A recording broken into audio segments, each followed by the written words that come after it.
Galing naman kay Mimi MQ. Dami po kailangan. Need ayusin ng garden, need po ng mga bata ng electric fan, pambili ng tubig na inumin para sa water dispenser. May budget po ba dito ang paaralan?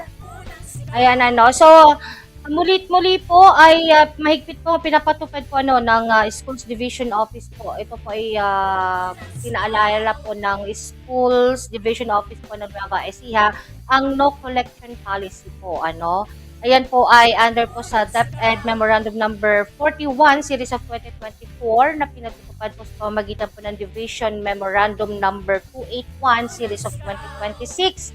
Ito po yung no collection policy. Pero nililinaw po dito, wala pong contribution na dapat hingilin sa mga parents, mga estudyante. Pero hindi po dito kasali ang membership fee para po sa Philippine Red Cross, Girl Scouts of the Philippines, and Boy Scouts of the Philippines. At ganun din naman po, hindi rin naman po binabawal o kabilang dito yung kusang loob na donasyon mula po sa mga magulang, donors, or iba pa pong stakeholders.